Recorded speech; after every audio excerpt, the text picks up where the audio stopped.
and I have to be in the office. I cannot go somewhere else, you know, to be at the webinar. So that was a challenge. In 2 seconds, we are going. Okay. So, dear friends, the Balkan Forum is starting today a series of discussions with media analysts and experts, civil society actors, diaspora and media representatives from Albania, Bosnia and Herzegovina, Kosovo, Montenegro, North Macedonia, Serbia, and EU member states. We will be exploring opportunities and challenges on various social, political, and economic issues with the aim of advancing regional dialogue and collaboration, internal reforms, and EU integration and accession of the Western Balkans region.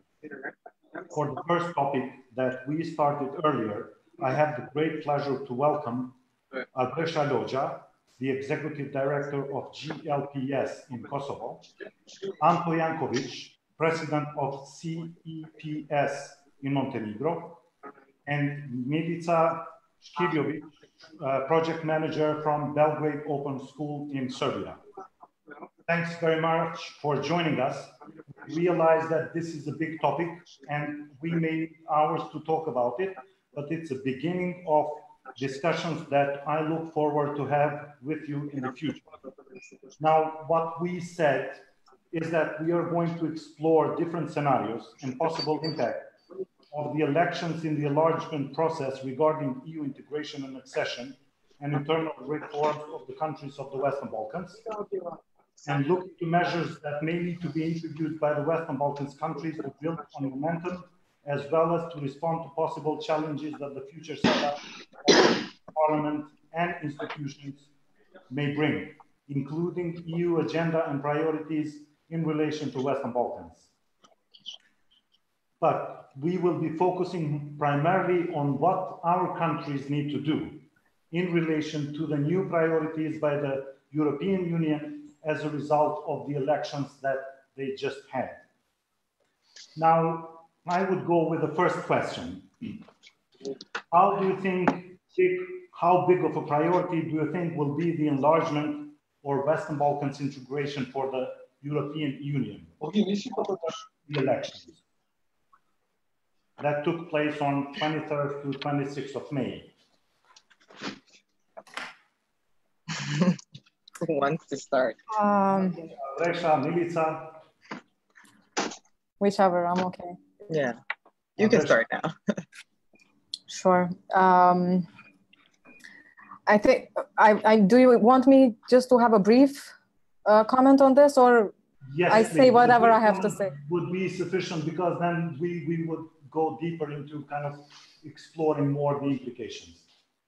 Okay, I think that no matter how the little wins of the far right or the liberals, the truth would remain that the Union is facing serious internal problems. I think Brexit on one hand, Hungary on the other hand, and numerous issues in between, considering Italy and Romania. So no matter the election outcome, the fragmented reality would remain. And I think most of the focus of the EU would be in solving its internal issues. And the Western Balkan enlargement or accession to the EU will remain of unpopular nature, in my opinion. So it will be up to our governments to change this and to make their case in the Brussels, as it is up to Brussels actually to deliver unexpected promises that they have been putting forward for years now, ranging from, in the case of Kosovo, from the visa liberalization to opening negotiations with new candidate countries. So this would be my brief and first stance. Yeah. Thanks, Arberesha. I can further elaborate on this after they have their opening. Yeah. Thank you. Milica, Anto? Well, Anto, you want to start, or I can continue, but if you want, please. No, I mean, everything that Arberesha said already, the Union is facing, I mean, a lot of internal problems, and I think that the enlargement is going to stay low on the list of priorities. And especially, I mean, taking into consideration also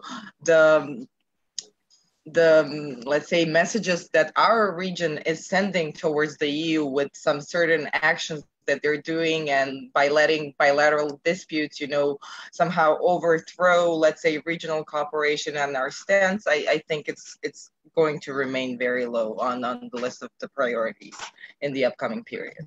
Just a very short comment. Thank you. Thanks, Milica. Anto? Okay, I can only agree with Arberesha and Milica.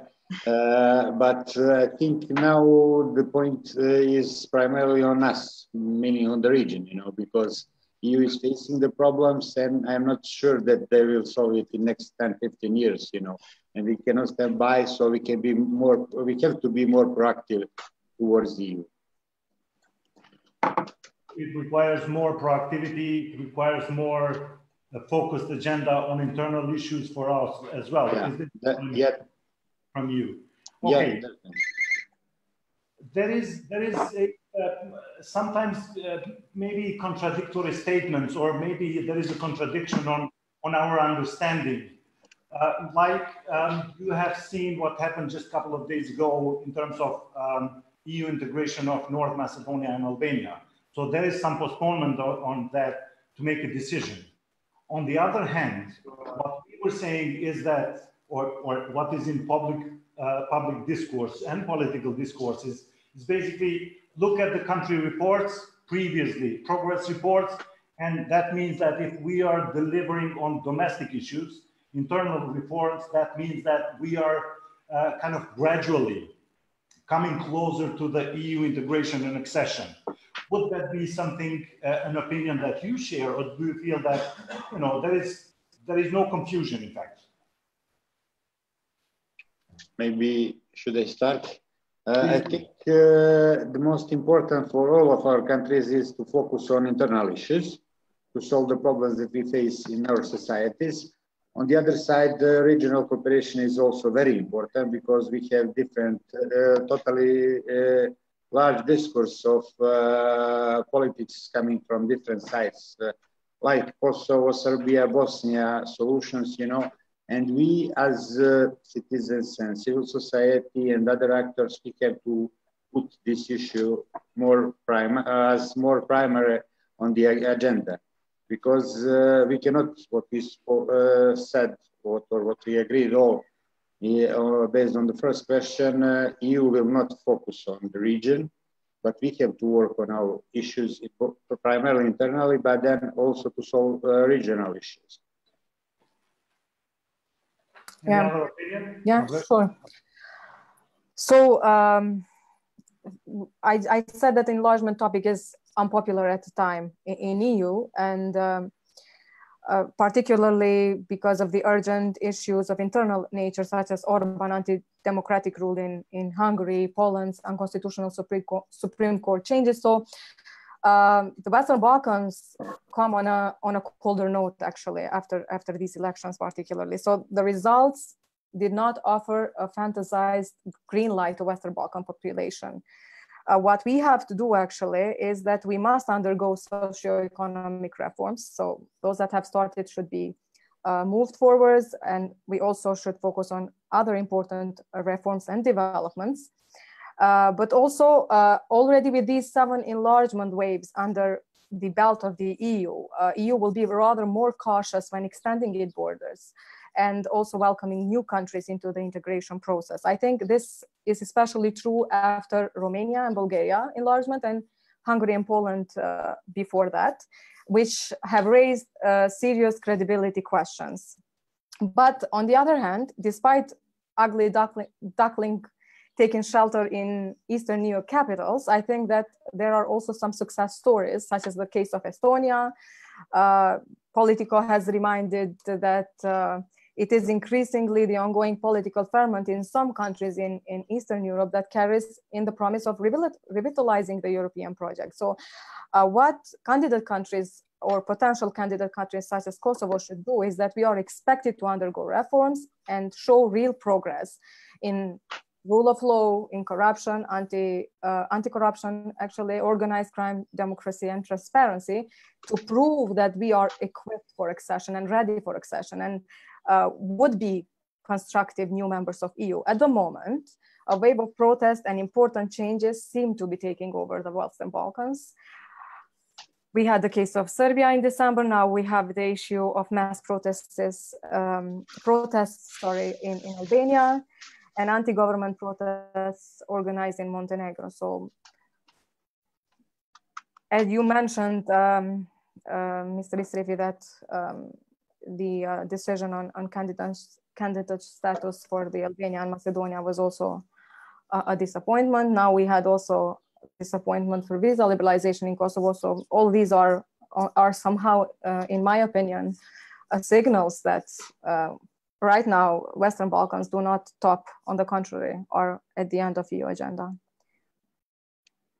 If I just may add on what both of you just said, when you analyze the situation, they're being cautious exactly because the process of reforms, in the case, for instance, of Serbia, it's going very slow. And as you, Arberesha, mentioned, I mean, with the last integration process of Bulgaria and Romania, it's of course going to be, they're even more cautious right now.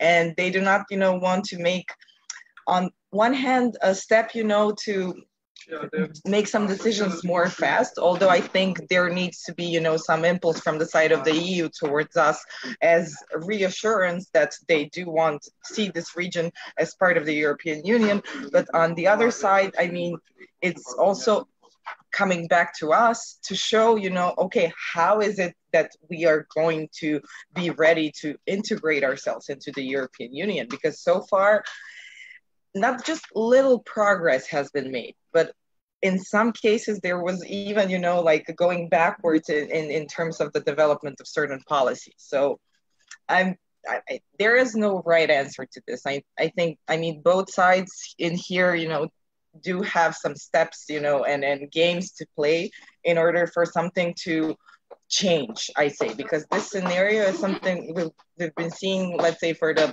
last year or two, and something needs to shift the whole perspective, I guess. If I may add something. Yes, please. I think the key issue here is that we are going into a cycle, we're waiting for you to integrate us and then for us to solve internal problems. The problem here, I think, is that the countries or the governments do not have capacities.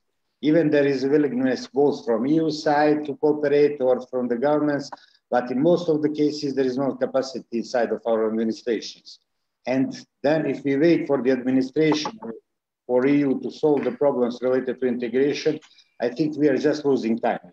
We will speak on the same issue in 5 years and there will be just small progress, but not some larger changes related to the internal situation, but also related to the integration process. And I was going to ask the same question. Was it that we had false expectations in terms of EU integration? Was this the rhetoric by the politicians? Because that, is something that can be solved easily among the population in the Western Balkans and in their own countries? Or is it that, there's something here that people are not understanding, or is it too complex? That is not one or the other. Maybe it's something different in there as well. If I can add, I don't know. I'm not sure that there is not willingness from EU, even though using this situation that the EU has internal problems, So EU wants reforms. On the other side, most of the governments, okay, they are politically saying it, I think what I see, maybe Mr. Dacic, because I was in London last July, maybe he's playing the game, or he's part of the Serbian politics, I don't know, But the issue comes related to regional administrative capacities, for each of the countries to solve the problems. Okay, and let's say, I think we are having an agreement here that the EU integration will last longer than what we expected. So there was definitely, especially in the case of Kosovo. But I think even in what some of the countries hoped for, because we had a sort of deadline 2025, and to me that is not realistic anymore. That is not something that can be achieved. I believe, if I may interrupt, please. I believe only in a package integration, because the situation in the region cannot be solved even if one country integrates, because we are all around each other, So there will be no solution except if there is a package integration. Okay, some countries will have more progress, on the other side, some less progress, but it's the only way. And on the other side, it's important also regional cooperation between the governments and between civil society actors and other actors from the region in order to make primarily regional integration, then go towards EU. Because we will speak about 2025. Maybe Montenegro is first or second on the list, it doesn't matter, but I don't believe in integration without Kosovo, Bosnia, Albania, North Macedonia, Serbia together, Azerbaijan. Yeah, I agree with this, and I just want to add on this, talking about a package of integration and actually cooperating, and that makes our position towards the EU also stronger. I mean, if we look from that side as well. Not just that it's going to help us as well, I mean, within the EU, but I agree with that. And that's a good point. I think something I share as well, but let's get back to that exactly in a couple of minutes. I have one question, and I don't know if people are struggling now, but if we are coming to realize that integration will not, accession will not move quickly. On one hand, are we going to have a lot of disappointment by us, by the politicians? And two, can we expect reforms? Can we expect a, let's say, more comprehensive fight against organized crime and corruption and strengthening rule of law and improving the quality of education and healthcare? Or do you think that if the carrot is not there, the stick is not there, then we may be seeing ourselves in a more difficult situation? I think that the carrot will always be there somehow. The EU, despite offering us a very prospective enlargement perspective, it will still be present. Serbia and Montenegro are negotiating chapters. Albania and Macedonia and Bosnia are waiting for their candidate status. So we will keep waiting as Kosovo first for visa liberalization, because despite SAA, I think Europe for now EU in fact does not have any thing to offer to Kosovo as a carrot, unfortunately. So it's holding visa liberalization as a pressuring tool, or as a tool to have Kosovo commit in moving some processes forward, as it is the negotiations with Serbia and other important ongoing issues. So I don't think it will fade. It could discourage certain countries to make sufficient progress, but I don't think we will have a scenario where there will be huge disappointments, so countries would completely move out of or in a way slow down their reform progress and efforts. I think the poorest perspective is the one that Kosovo has, considering our isolation or complete isolation without visa being liberalized, despite that we had double number of criteria and all of them being in fact met. So I think this would be more or less my take on this. What are the views of Anto, Milica? or perhaps the leverage. I mean, in this situation, in the near future, do you think the leverage that the EU has or has had will remain the same or increase? What is the leverage?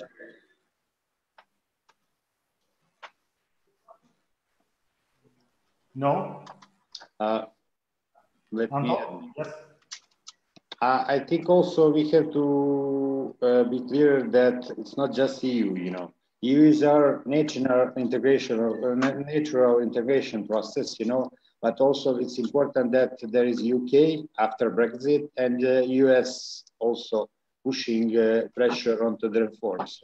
It's not just if there will be pressure from EU, but also there is or support from UK and the United States related to internal reforms. So I believe that the process will continue.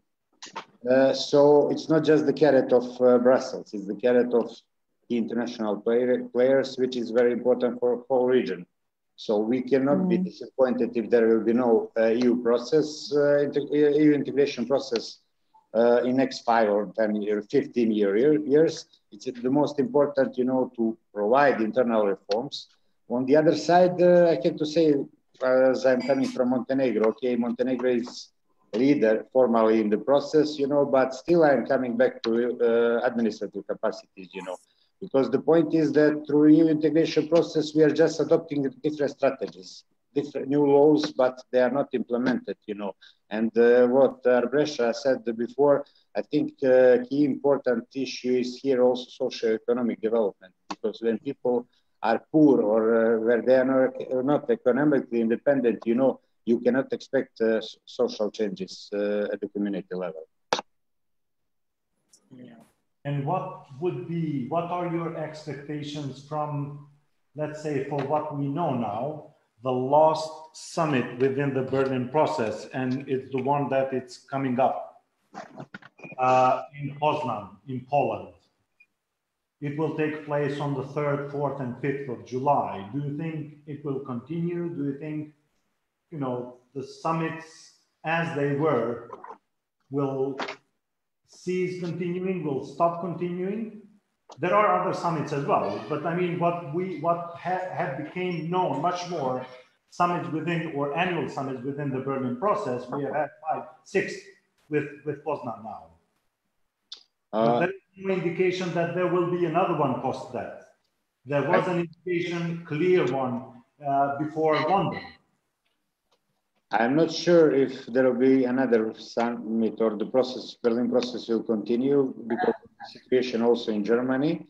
But on the other side, the summit didn't provide some spectacular changes. The only issue is here that you have all the politicians or leaders of the country meeting regularly, but not some progress because we were involved in the London summit process. UK invested a lot of efforts involving also civil society organizations and all the media representatives and similar. But on the other side, all what was done on all these regional meetings organized before the London summit, nothing has been discussed among politicians there. You know? So I don't believe that summits will solve some solution only in case that civil society actors and media and other stakeholders in the country, you know, put pressure on internal reforms and then on regional cooperation. Because politicians is always meet, okay, they will shake hands with European politicians, you know, but the most important for all of us is the situation in the region and in our countries. Any other views on this? Milica? Well, I think the Berlin process has had, I mean, some results, maybe not in the key top priority areas in which everyone actually launched the whole process. But when talking about connectivity, I mean, looking at the Regional Youth Cooperation Office and the whole process of how it was established, I think it's a good example on how we can maybe make progress in other regional policies, which are, you know, the, let's say, key for the region right now. And the Berlin process as such, I mean, has had its ups and downs, and even in bringing together civil society and then the government. And London, I think, completely failed because it was two separate scenes. And I mean, we just met to agree on everything that we agreed before. And as Anto said, the governments agreed to meet as well.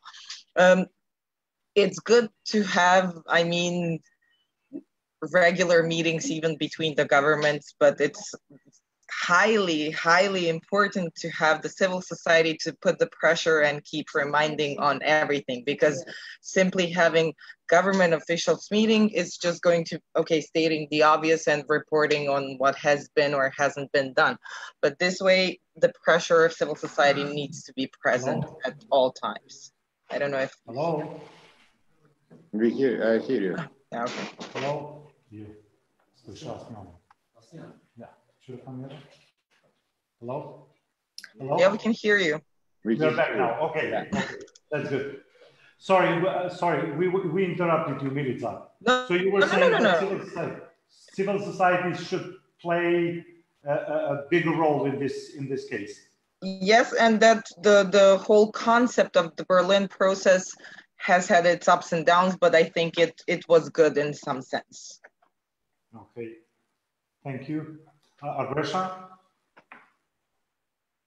Yes, I think I want to point out another important fact. It's that despite the EU elections, it is very important to consider the national elections and also the national developments, because they will directly put pressure on the leaders and the parties represented in the EU on their approach towards enlargement. And I think the results show that most of the parties that gained relevance, so gained more seats in after elections, they are rather pro enlargement, except for the Macron's political party, which seems to be pro enlargement, but wants to take the things slowly and assure that whatever the enlargement will bring in the future, it will be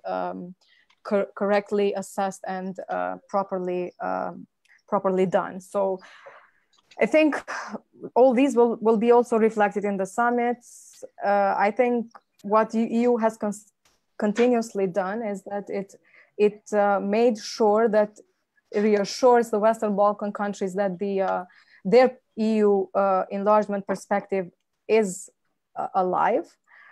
However, I do not expect that these will bring any clear or dates as we saw in the past with the case of frontrunners, Serbia and Montenegro. So they will start.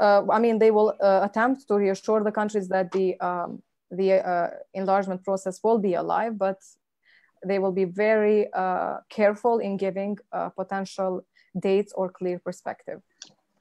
So you think that they will much better manage the expectations, right?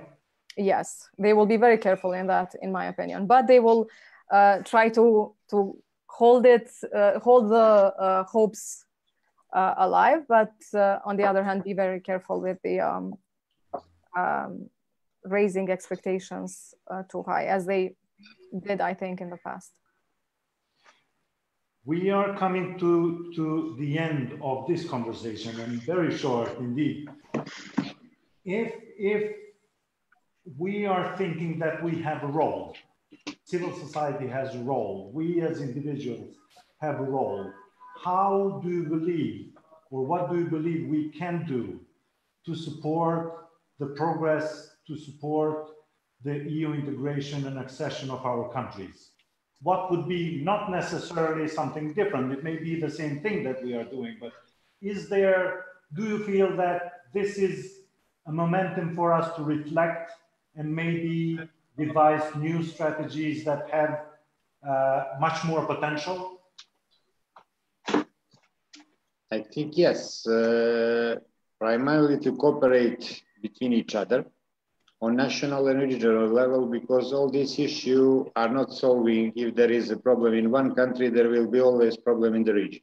What Arberesha was saying related to protests in Albania, Montenegro, Serbia, well, it's obvious that there is also influence from some sides, international sides, you know, and there will be always problems in case we don't solve corruption in Kosovo, Serbia, Montenegro, Bosnia, Albania, North of Macedonia, because as we heard, for example, at London summit, 800 million pounds, I think, of criminal acts come to UK, so from the region. It's a lot of money, criminal, and all other problems are just passing the borders. And so if we don't solve at the regional problems, all these issues, it won't mean a lot to Montenegro, for example, to be part of the EU if we have problems in the same problems in other countries. And also, what's also important is that there are in most of the countries election next year. So we'll lose another year waiting who will be and what kind of the governments will be developed, and also to see who will be prime ministers, how important would be, for example, internal reforms on their agendas, meaning individual and meaning as political parties that participate in the government. Because unfortunately, I'm saying that my understanding is that the government should work as a football team, but I can see that in each of our governments, each ministry is a separate country, separate unit. You know, so that's another problem. What is also slowing down the process of reforms. Milica, quickly.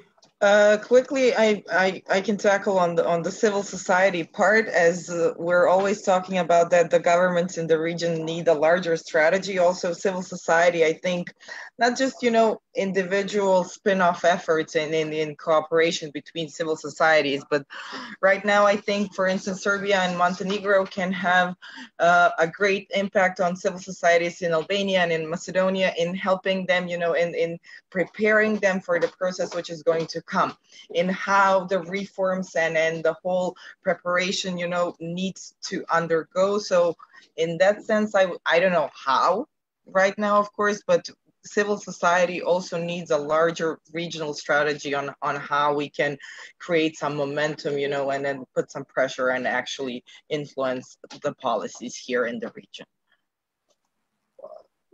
Arberesha? Yes, I think civil society is definitely a crucial actor in the European integration process for each country, but regionally as whole. And this is also acknowledged by EU as such. I think our role is to keep the pressure up. And I agree with both Milica and Anton, that we should have a clearer strategy and build momentum, and also pressure our governments to keep the reforms high in the agenda. But also in the future, it's our role to keep putting pressure on our governments in the absence of high pressure coming from EU or other international stakeholders such as US and the UK. So I think we have a very big role to play. We should join forces and share experiences and cooperate more as a civil society across the region. Joint efforts are, I think, crucial in keeping the pressure up and building momentum in all of the 6 countries. Thank you very much. It's 2 o'clock exactly. We started late, but we promise we'll keep it 40 minutes for now. Thank you very much. It was a really pleasant conversation. As I said, I really look forward to having other discussions on other topics in the future. Each one of them may be as complex as this one, but we'll continue and we'll see how can we build more contacts, relationships, and cooperate more between each other to advance what we believe is the future of our countries, and that is integration in the EU, and with that, delivering on all aspects related to reform, quality of education, quality of life in general. Thanks very much. Thank you for the invitation. And we'll be in touch. Bye. Bye. Bye. Thank you.